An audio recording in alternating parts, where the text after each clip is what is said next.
এই হাদিসটা শোনেন। নবী সাল্লাল্লাহু আলাইহি ওয়াসাল্লাম একদিন ঘুম থেকে উঠলেন ভয়ে পেয়ে, আতঙ্কিত।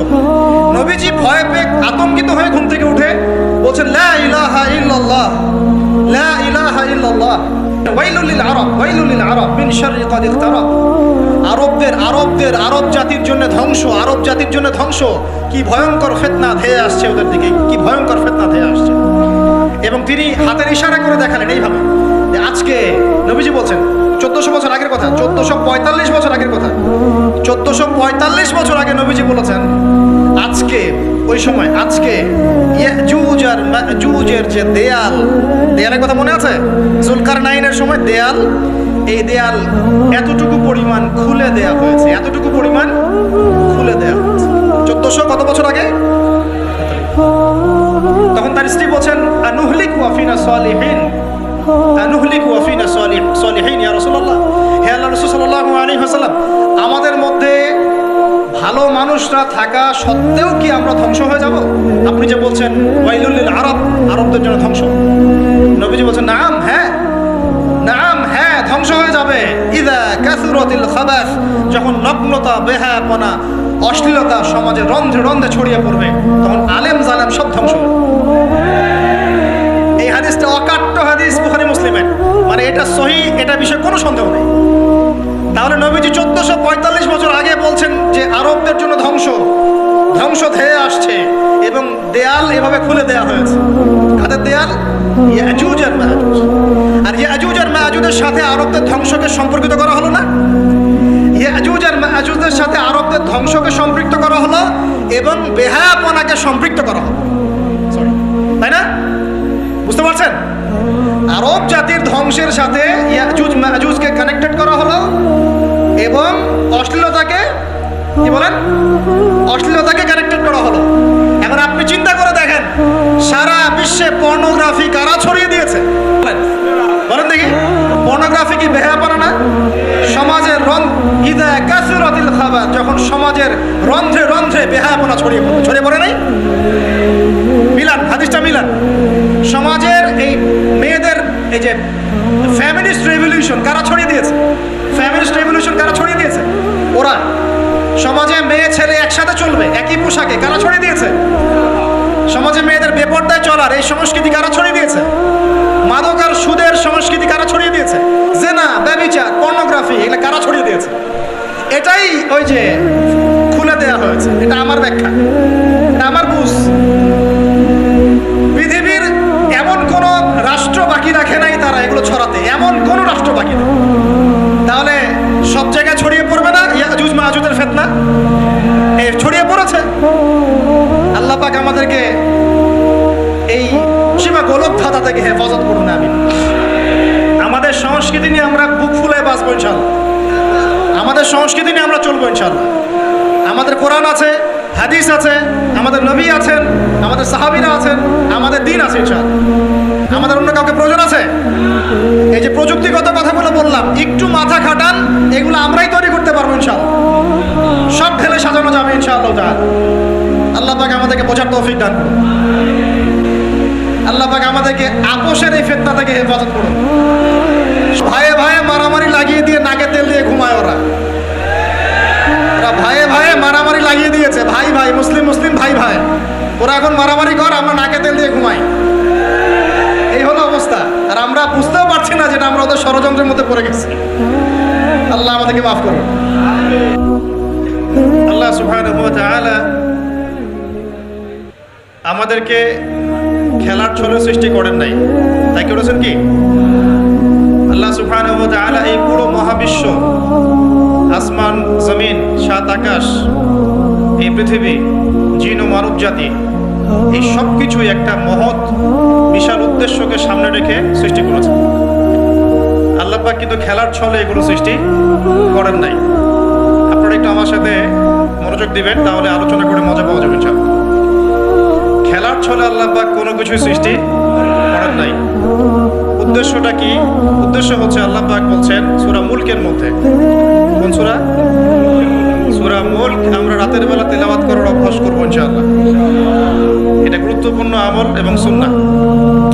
এই সূরার প্রথম দিকে আল্লাহ পাক বলেছেন আল্লাযী খালাকাল মাউতা ওয়াল হায়াতা লিয়াবলুয়াকুম আইয়ুকুম আহসানু আমালা, লিয়াবলুয়াকুম আইয়ুকুম আহসানু আমালা। আল্লাহ পাক এই জীবন মৃত্যু মানে পুরো বিষয়গুলো সৃষ্টি করেছেন একটা উদ্দেশ্যে। উদ্দেশ্যটা হচ্ছে লিয়াবলুয়াকুম আইয়ুকুম আহসানু আমালা। আল্লাহ পাক দেখতে চান আমাদের মধ্যে আমলে শ্রেষ্ঠকে। আল্লাহ পাক দেখতে চান আমাদের মধ্যে আমলে আহসানকে। আহসান শব্দটা কি? আহসান। হাসান মানে হলো উত্তম, আহসান মানে সবচেয়ে উত্তম, কবির মানে হলো বড়, আকবার মানে কি বলেন? সবচেয়ে বড়, সগীর মানে ছোট, আসগর মানে সবচেয়ে ছোট। তো এখানে যে শব্দটা ব্যবহার করা হয়েছে এটাকে আমরা আরবি ব্যাকরণের ভাষায় বলি ইসমে তাফজিল, আর ইংরেজিতে বলি সুপারলেটিভ ফর্ম। কি ফর্মস? সুপারলেটিভ তো বোঝেন, যেটা দিয়ে সর্বোচ্চটা বোঝায়। এখানে হাসান এর সুপারলেটিভ হচ্ছে আহসান। আল্লাহ পাক দেখতে চান এই দুনিয়াতে আমরা আমলে আহসানকে। সুবহানাল্লাহ। আল্লাহ পাক দেখতে চান না গরু খাওয়া মুসলিমকে। আল্লাহ পাক দেখতে চান না জুমার দিনে কে নামাজ পড়তে আসে। আল্লাহ পাক দেখতে চান না ঈদের দিনে কারা নামাজ পড়তে আসে, রমজান মাস আসলে কারা মুসল্লি হয়। আল্লাহ পাক এটা দেখতে চান। আল্লাহ পাক কি দেখতে চান? আমলে আহসান। আহসান হতে হলে কি গতানুগতিক মুসলিম হলে চলবে না শক্ত মুসলিম হতে হবে? কোনটা?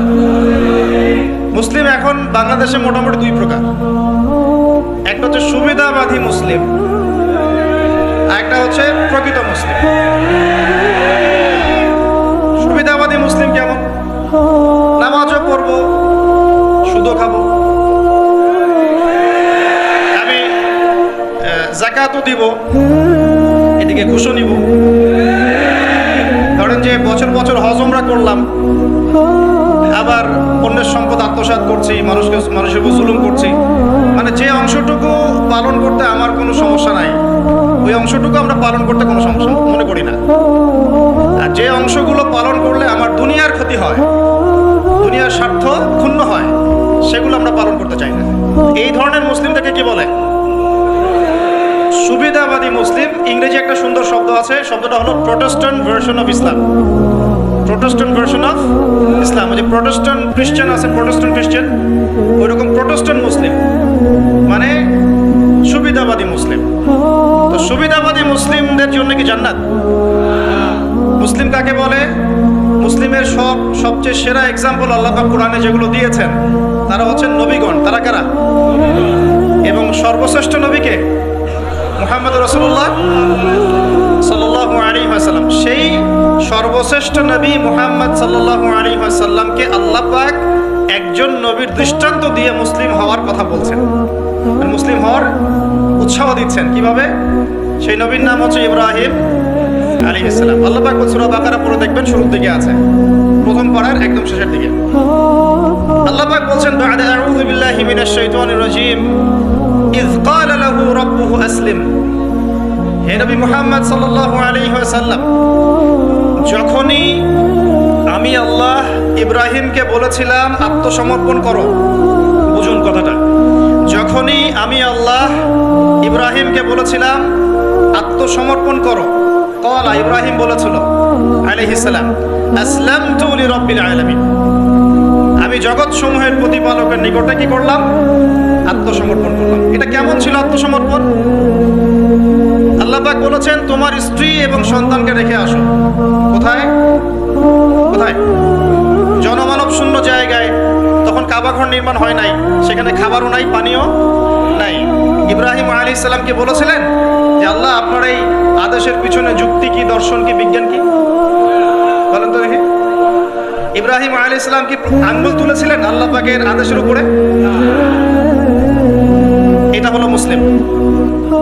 বলেছেন সন্তান বড় হয়েছে, ফালাম্মা বালাগা মাআহু সাইয়া, যখন বাচ্চা দৌড়াদৌড়ি করতে শিখলো, মানে দৌড় দিতে শিখলো বাবার সাথে, তখন তিনি বলছেন ক্বালা ইয়া বুনাই, হে আমার সন্তান, ইন্নী আরা ফিল মানামি আন্নী আযবাহুক, আমি স্বপ্নে দেখেছি আমি তোমাকে জবাই করছি। ফানজুর মাযা তারা, তোমার কি রায় আমাকে বলো। সন্তান ইসমাইল বলছেন, ইয়া আবাতি, হে আমার বাবা, ইফআল মা তুমার, আপনাকে যে আদেশ করা হয়েছে আপনি তাই করুন। সাতাজিদুনি ইনশাআল্লাহু মিনাস সাবিরিন, ইনশাআল্লাহ আপনি আমাকে ধৈর্যশীল পাবেন। এই যে বাবা ছেলে, এটা হলো মুসলিম, এটা হলো ইসলাম। ইয ক্বালা লাহু রাব্বুহু আসলিম, আল্লাহ যখন তাকে বলেছেন আত্মসমর্পণ করো, ব্যাস তিনি বিনা বাক্য ব্যয়ে আল্লাহ পাকের হুকুমের সামনে মাথা পেতে দিয়েছে। এর নাম হলো কি? এখন বলেন, এই মানদণ্ডে আমরা কতজন মুসলিম আছি এখন? নামাজের বৈজ্ঞানিক ব্যাখ্যা খোঁজে মানুষ এখন, রোজার বৈজ্ঞানিক ব্যাখ্যা খোঁজে, যাকাতের অর্থনৈতিক ব্যাখ্যা খুঁজি। ব্যাখ্যা তো আছে, আছে না নাই? এই ব্যাখ্যা আমার না জানলেও চলবে। ব্যাখ্যা আছে, ব্যাখ্যা মিলতে পারে, আবার আমার মানে সংকীর্ণ বুদ্ধিতে নাও আসতে পারে। তো আল্লাহ পাক হুকুম করেছেন, বাস যথেষ্ট আমার জন্য। আল্লাহ পাক হুকুম করেছেন তাওহীদ শিখতে হবে, শিখবো। আল্লাহ হুকুম করেছেন 5 ওয়াক্ত সালাত পড়তে হবে, পড়তে হবে। আল্লাহ পাক হুকুম করেছেন যদি আমাদের নেশাব পরিমাণ সম্পদ হয় যাকাত দিতে হবে, বাস দিতে হবে। আল্লাহ পাক মা বোনদেরকে হুকুম করেছেন বালেগা হয়ে গেলে কি করবে? বালেগা হওয়ার আগেও পর্দা করার সিস্টেম আছে, মানে চর্চা করতে হবে। মা বোনদেরকে পর্দা করতে বলেছেন, বাস পর্দা করতে হবে। আল্লাহ পাক বলেছেন সামর্থ্য হয়ে গেলে হজ করো। আল্লাহ পাক আমাকে আপনাদের সবাইকে হজ করার তৌফিক দান করুন, হজ করবে। আল্লাহ পাক বলেছেন যেখানে জুলুম হচ্ছে একে প্রতিহত করো, করতে হবে। প্রতিহত করার অর্থ এই নয়। প্রতিহত করার অর্থ কি? প্রতিহত করার কয়েকটা অর্থ থাকে।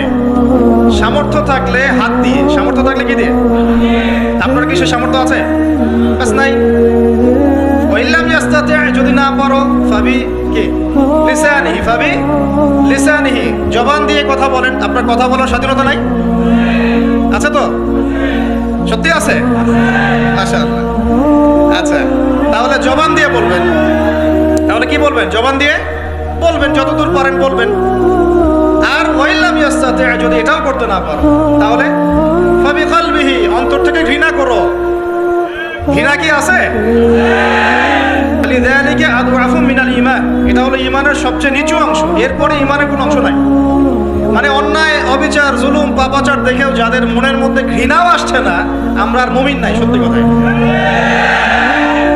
এটাই সত্য কথা। আমরা মানি আর না মানি, আল্লাহ পাকের শাস্তি আসার আগেই তওবা করে ফিরে আসা উচিত। আল্লাহ পাক তৌফিক দান করুন। তো ইসলাম বোঝাচ্ছিলাম যে দেখুন, যখন আল্লাহ পাকের যে হুকুম চলে আসবে তার সামনে আত্মসমর্পণ করার নাম কি? ব্যাস এই হলো ইসলাম। এখন বলেন সত্যিকার